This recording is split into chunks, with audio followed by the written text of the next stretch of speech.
नमस्कार विद्यार्थियों। आज हम एनसीईआरटी कक्षा 6 के इतिहास के पहले अध्याय क्या, कब, कहाँ और कैसे का अध्ययन करेंगे। ये अध्याय केवल इतिहास की पहली सीढ़ी नहीं है, बल्कि ये हमें सिखाता है कि अतीत को एक जासूस की तरह कैसे खोजा जाता है। ये हमें उन सवालों के जवाब ढूंढने का तरीका सिखाता है जिन्होंने हमेशा इंसान को हैरान किया है। इस लेक्चर में हम क्या, कब, कहाँ और कैसे जैसे सवालों के जवाब ढूंढने की एक रोमांचक यात्रा पर निकलेंगे। चलिए इस यात्रा की शुरुआत रशीदा की कहानी से करते हैं। रशीदा एक दिन अखबार पढ़ रही थी कि अचानक उसकी नज़र एक सुर्खी पर पड़ी, 100 साल पहले। ये पढ़कर वो हैरान हो गई और सोचने लगी। उसके मन में एक बहुत ही स्वाभाविक सवाल उठा, ये कोई कैसे जान सकता है कि इतने वर्षों पहले क्या हुआ था? यही सवाल इस पूरे लेक्चर और इतिहास के अध्ययन का केंद्रीय बिंदु है। सोचिए, हम हाल के अतीत के बारे में कैसे जानते हैं? कल की जानकारी हम रेडियो सुनकर, टीवी देखकर या अखबार पढ़कर जान सकते हैं। पिछले साल की जानकारी हम किसी ऐसे व्यक्ति से बात कर सकते हैं जिसे वो घटना याद हो। लेकिन हजारों साल पहले की जानकारी? यहीं से इतिहासकारों का काम और इतिहास के स्रोतों का महत्व शुरू होता है। तो चलिए रशीदा के इस सवाल का जवाब ढूंढते हैं। ये यात्रा केवल राजाओं और रानियों के महलों तक सीमित नहीं रहेगी, बल्कि हम उन आम लोगों के जीवन की अनकही कहानियों को भी खोज निकालेंगे जिन्होंने वास्तव में हमारे समाज की नींव रखी। हम अतीत के बारे में क्या जान सकते हैं? इतिहास का अध्ययन केवल युद्धों और राजाओं की कहानियों तक सीमित नहीं है। इसका वास्तविक महत्व आम लोगों जैसे पशुपालकों, किसानों, शिल्पकारों और व्यापारियों के जीवन को समझने में है, क्योंकि यही समाज की असली नींव होते हैं। अतीत की परतों को खोलकर हम कई दिलचस्प बातें जान सकते हैं। खान पान, हम ये जान सकते हैं कि प्राचीन लोग क्या खाते थे। क्या वे शिकारी यानी आखेटक थे जो जंगल पर निर्भर थे, या वे किसान थे जो अनाज उगाते थे? उनके भोजन में कौन कौन सी चीज़ें शामिल थीं, ये जानना हमें उनकी जीवन शैली के बारे में बताता है। पहनावा, हम उनके वस्त्रों के प्रकार और सामग्री के बारे में अनुमान लगा सकते हैं। क्या वे कपास के कपड़े पहनते थे या जानवरों की खाल और ऊन का इस्तेमाल करते थे? ये हमें उस समय की जलवायु और उपलब्ध संसाधनों का भी संकेत देता है। आवास, उनके घर कैसे होते थे? क्या वे मिट्टी और घास फूस से बनी झोपड़ियों में रहते थे या पत्थरों और ईंटों से बने घरों में? ये उनकी तकनीकी उन्नति और सामाजिक संगठन को दर्शाता है। समाज, उस समय का समाज कैसा था? हम शिकारियों, पशुपालकों, शासकों, व्यापारियों, पुरोहितों और शिल्पकारों जैसे विभिन्न वर्गों के जीवन के बारे में जानकारी प्राप्त कर सकते हैं। ये हमें उस समय के सामाजिक ताने बाने और आर्थिक गतिविधियों को समझने में मदद करता है। परीक्षा टिप, यूपीएससी मेंस जैसी परीक्षाओं में अक्सर ये सवाल पूछा जाता है कि इतिहास के अध्ययन से हमें तत्कालीन समाज की सामाजिक आर्थिक दशा का ज्ञान कैसे प्राप्त होता है। इस प्रश्न का उत्तर इन्हीं बिंदुओं खान पान, पहनावा, आवास और समाज के विश्लेषण से बनता है। लोग कहाँ रहते थे? भारत के प्राचीनतम निवास स्थल नर्मदा घाटी। कुशल संग्राहक, किसी भी सभ्यता के विकास में भूगोल, विशेषकर नदियों का बहुत बड़ा योगदान होता है। नदियाँ पानी, उपजाऊ मिट्टी और जीवन के अन्य साधन प्रदान करती हैं। आइए भारत के नक्शे पर उन जगहों को देखें जहां सबसे पहले इंसान ने बसना शुरू किया। सबसे पहले हम मध्य भारत में नर्मदा नदी की घाटी को देखते हैं। लोग यहाँ कई लाख वर्ष पहले से रह रहे थे। वे आरंभिक मनुष्यों में से थे। वे कुशल संग्राहक, स्किल्ड गैदरर्स थे। इसका अर्थ है कि वे लोग जो अपने भोजन के लिए पूरी तरह से जंगल की विशाल संपदा पर निर्भर थे। वे जड़ों और फलों जैसे वन उत्पादों का संग्रह करते थे और जानवरों का शिकार, आखेट करके अपना भोजन प्राप्त करते थे। परीक्षा टिप, नर्मदा घाटी भारत में सबसे पुराने मानव निवास स्थलों में से एक है। यह प्रश्न कई बार एसएससी और स्टेट पीसीएस की परीक्षाओं में सीधे पूछ लिया जाता है। भोजन इकट्ठा करने और शिकार करने के बाद मानव के विकास का अगला कदम था खुद भोजन उगाना। चलिए देखते हैं कि कृषि की शुरुआत कहाँ और कैसे हुई। सुलेमान और किरथर पहाड़ियाँ। कृषि का आरंभ। मानव जीवन में कृषि एक क्रांतिकारी बदलाव था। इसने शिकारी संग्राहक जीवन को स्थायी बस्तियों में बदल दिया और सभ्यताओं की नींव रखी। यदि हम मानचित्र पर उत्तर पश्चिम में देखें तो हमें सुलेमान और किरथर की पहाड़ियाँ दिखाई देती हैं। यहीं पर सबसे पहले कृषि के प्रमाण मिलते हैं। समय लगभग 8000 वर्ष पूर्व यहाँ के स्त्री पुरुषों ने सबसे पहले कृषि को अपनाया। मुख्य फसलें, उन्होंने सबसे पहले गेहूं और जौ जैसी फसलें उगाना शुरू किया। पशुपालन, इसके साथ ही उन्होंने भेड़, बकरी और गाय बैल जैसे जानवरों को पालतू बनाना भी सीखा। परीक्षा टिप: मेहरगढ़, जो वर्तमान पाकिस्तान में है, इसी क्षेत्र में स्थित है और इसे भारतीय उपमहाद्वीप में प्राचीनतम कृषि साक्ष्य वाला स्थल माना जाता है। यह तथ्य यूपीएससी प्रीलिम्स के लिए अत्यंत महत्वपूर्ण है। उत्तर पश्चिम के साथ साथ भारत के अन्य हिस्सों में भी कृषि विकसित हो रही थी। अब हम पूर्व और मध्य भारत की ओर चलेंगे। गारो पहाड़ियां और विंध्य क्षेत्र। चावल की खेती। भारत की भौगोलिक विविधता के कारण अलग अलग क्षेत्रों में अलग अलग फसलें और जीवन शैलियां विकसित हुईं। मानचित्र पर उत्तर पूर्व में गारो पहाड़ियों और मध्य भारत में विंध्य पहाड़ियों को देखिए। ये कुछ ऐसे अन्य क्षेत्र थे जहां कृषि का विकास हुआ। इन क्षेत्रों में कृषि के विकास ने स्थायी जीवन को बढ़ावा दिया। परीक्षा के लिए सबसे महत्वपूर्ण तथ्य: वह स्थान जहां सबसे पहले चावल उपजाया गया विंध्य के उत्तर में स्थित था। यह तथ्य प्रतियोगी परीक्षाओं में अक्सर पूछा जाता है, इसलिए इसे विशेष रूप से याद रखें। जब खेती और पशुपालन से जीवन स्थिर हो गया तो इसने बस्तियों को जन्म दिया और धीरे धीरे यही बस्तियां शहरों में विकसित हुईं। आइए अब हम अपने उपमहाद्वीप के पहले शहरों की कहानी जानते हैं। सिंधु और सहायक नदियां, प्रथम नगर। दुनिया की सभी महान सभ्यताएं नदियों के किनारे ही विकसित हुईं और भारत में इसकी पहली भव्य शुरुआत सिंधु नदी के तट पर हुई। मानचित्र पर सिंधु और उसकी सहायक नदियों को देखिए। सहायक नदी किसे कहते हैं? ये वो छोटी नदी होती है जो एक बड़ी नदी में मिल जाती है। सिंधु की 5 प्रमुख सहायक नदियां हैं: झेलम, चेनाब, रावी, व्यास और सतलुज। समय: लगभग 4700 वर्ष पूर्व इन्हीं नदियों के किनारे आरंभिक नगरों का विकास हुआ। सभ्यता: इसे हम हड़प्पा सभ्यता या सिंधु घाटी सभ्यता के नाम से जानते हैं। यह भारत की पहली नगरीय सभ्यता थी। सिंधु घाटी के शानदार शहरों के पतन के बाद शहरी विकास का एक नया दौर गंगा के मैदानों में शुरू हुआ, जहां भारत का पहला विशाल साम्राज्य का उदय हुआ। गंगा घाटी और मगध साम्राज्य। गंगा नदी भारत की सबसे पवित्र और ऐतिहासिक रूप से महत्वपूर्ण नदियों में से एक है। इसी के उपजाऊ मैदानों में भारत का पहला बड़ा साम्राज्य विकसित हुआ। मानचित्र पर गंगा और उसकी सहायक नदी सोन की स्थिति देखिए। समय: लगभग 2500 वर्ष पूर्व गंगा घाटी और इसके आसपास के समुद्री तटों पर नगरों का विकास हुआ। साम्राज्य: गंगा के दक्षिण में स्थित क्षेत्र मगध, जो आज के बिहार राज्य में है, के नाम से जाना जाता था। यहाँ भारत का पहला विशाल और शक्तिशाली साम्राज्य स्थापित हुआ। इसके शासक बहुत शक्तिशाली थे और उन्होंने एक विशाल राज्य की स्थापना की। परीक्षा टिप: मगध भारत का पहला महाजनपद और विशाल साम्राज्य बना। इसके शासकों की शक्ति और संगठनात्मक कौशल ने भारतीय इतिहास की दिशा तय की। तो हमने देखा कि कैसे नर्मदा के संग्राहकों से लेकर सुलेमान के किसानों तक और सिंधु के नगरों से लेकर गंगा के विशाल साम्राज्य तक भारत की कहानी नदियों के किनारे ही लिखी गई। हर भौगोलिक क्षेत्र ने जीवन जीने का एक नया तरीका सीखा। अब सवाल ये है कि लोग एक जगह से दूसरी जगह यात्राएं ही क्यों करते थे? चलिए इसके कारणों को समझते हैं। लोगों की यात्राएं, कारण और सांस्कृतिक प्रभाव। प्राचीन काल में यात्रा करना आज की तरह आसान नहीं था। रास्ते दुर्गम थे, पहाड़, नदियां और जंगल पार करने पड़ते थे।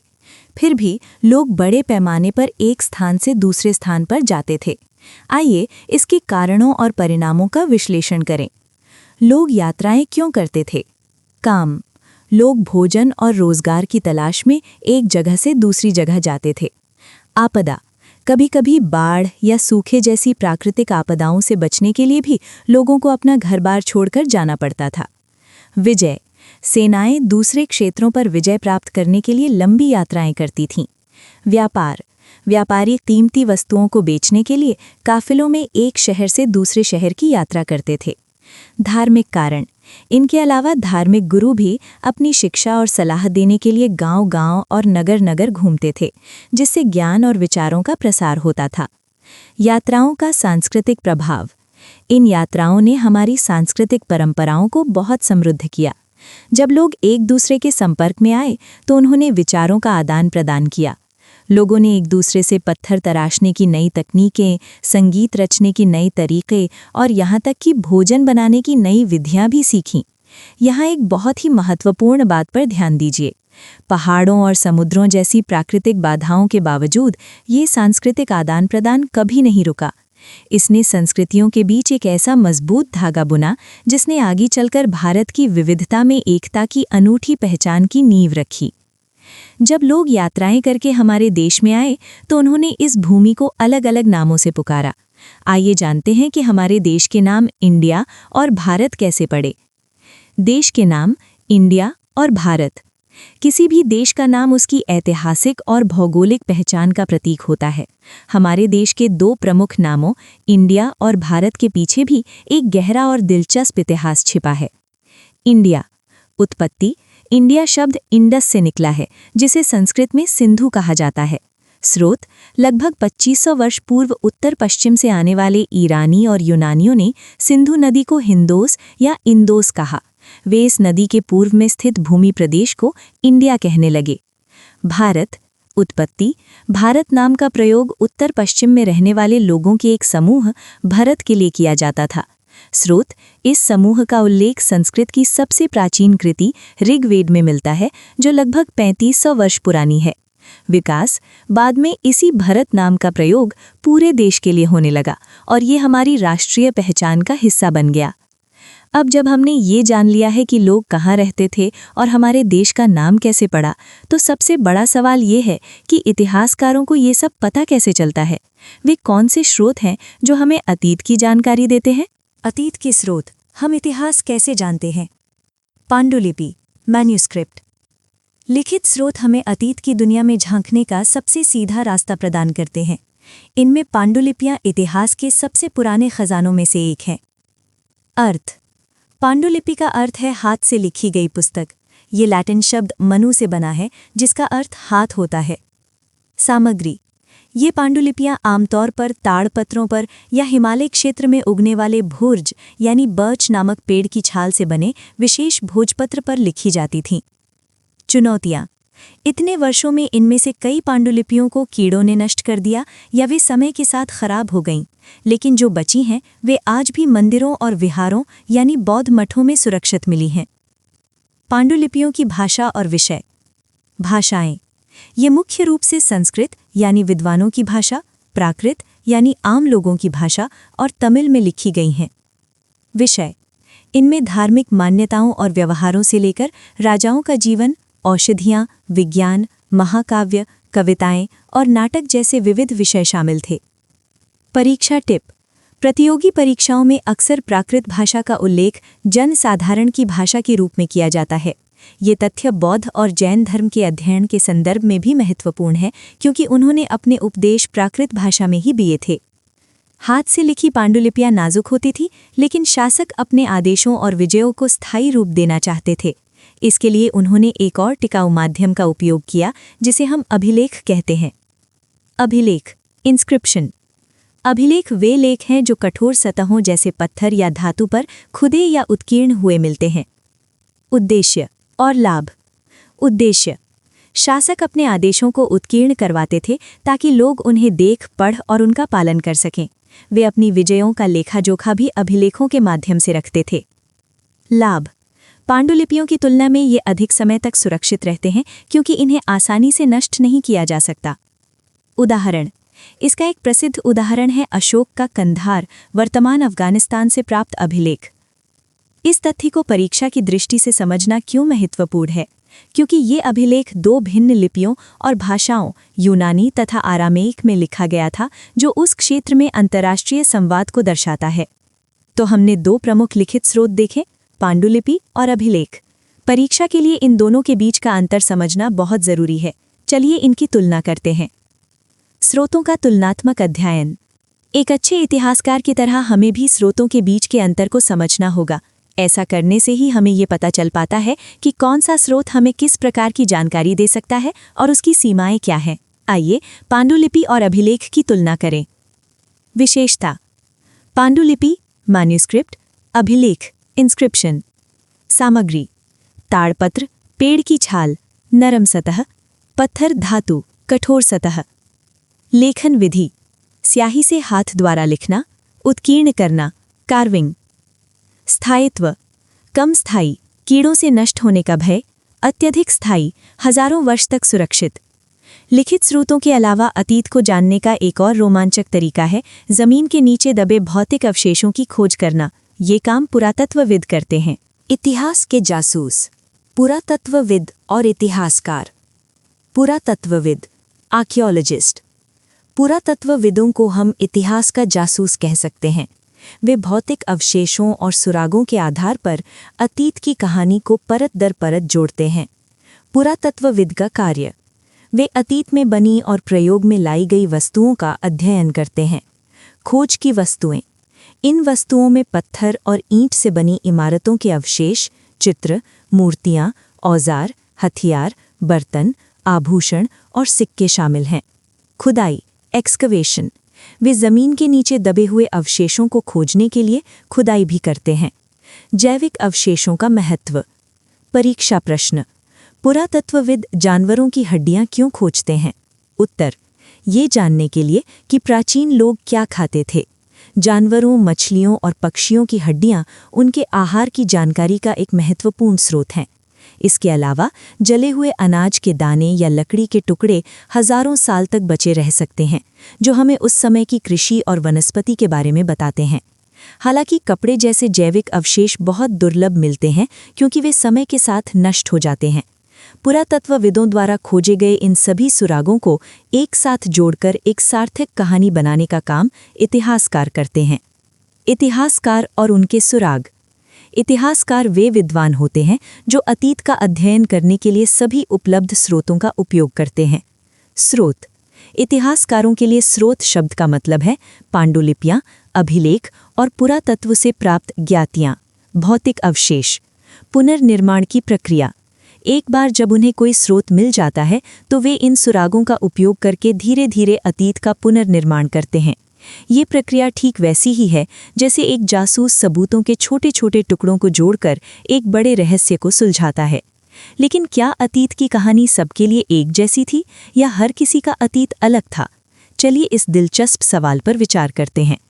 अतीत, एक या अनेक? इस किताब का शीर्षक है हमारे अतीत, बहुवचन, न कि हमारा अतीत, एकवचन। ऐसा क्यों है?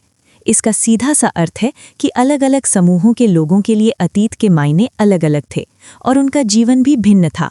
राजा रानी और आम लोगों में अंतर। शासक: राजा रानी शासक अपनी विजयों और जीवन का लेखा जोखा अभिलेखों और पांडुलिपियों में रखते थे, इसलिए हम उनके बारे में बहुत कुछ जानते हैं। आम लोग: शिकारी, मछुआरे, किसान या पशुपालक जैसे आम लोग अपने कार्यों का कोई रिकॉर्ड नहीं रखते थे, इसलिए हमें उनके जीवन के बारे में जानने के लिए पुरातत्व जैसे स्रोतों पर अधिक निर्भर रहना पड़ता है। एक ठोस उदाहरण: अंडमान द्वीप के निवासी आज भी अपना भोजन मछली पकड़कर, शिकार करके और वन उत्पादों को इकट्ठा करके प्राप्त करते हैं, जबकि शहरों में रहने वाले लोग खाद्य आपूर्ति के लिए पूरी तरह बाजारों पर निर्भर हैं। इन दोनों के जीवन में आज भी बहुत अंतर है और ऐसा ही अंतर अतीत में भी था। इतिहास की घटनाओं को समझने के लिए उन्हें एक सही समय सीमा में रखना बहुत ज़रूरी है। इसके लिए हमें तारीखों के मतलब को समझना होगा। तिथियों का मतलब और आधुनिक शब्दावली। इतिहास में तिथियों की गणना कैसे की जाती है? इसके लिए एक वैश्विक मानक अपनाया गया है ताकि दुनिया भर के इतिहासकार एक ही समय सीमा पर काम कर सकें। बीसी और एडी की अवधारणा। आधार: वर्षों की गणना ईसाई धर्म के प्रवर्तक ईसा मसीह के जन्म की तिथि से की जाती है, जिसे 0 वर्ष माना जाता है। बीसी, बिफोर क्राइस्ट, इसका अर्थ है ईसा पूर्व, यानी ईसा के जन्म से पहले। इसमें वर्ष उल्टी गिनती में चलते हैं, जैसे 300 बीसी के एक साल बाद 299 बीसी आता है। एडी, एनो डोमिनी, ये 2 लैटिन शब्दों से बना है जिसका अर्थ है ईसा के जन्म के वर्ष में।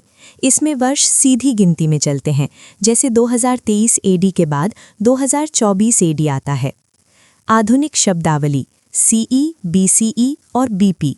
आजकल धार्मिक तटस्थता के कारण बीसी और एडी की जगह नई शब्दावली का प्रयोग अधिक होता है। सीई, कॉमन एरा, ये एडी की जगह प्रयोग होता है। बीसीई, बिफोर कॉमन एरा, ये बीसी की जगह प्रयोग होता है। बीपी, बिफोर प्रेजेंट, इसका अर्थ है वर्तमान से पहले। परीक्षा टिप: भारत में तिथियों की गणना की इस प्रणाली का प्रयोग लगभग 200 वर्ष पूर्व ही शुरू हुआ था। तिथियां और लिखावटें हमें तभी जानकारी दे सकती हैं जब हम उस लिपि को पढ़ सकें। लेकिन क्या होता है जब हमें कोई ऐसी लिपि मिलती है जिसे कोई नहीं जानता? आइए इसे समझने की प्रक्रिया को देखें।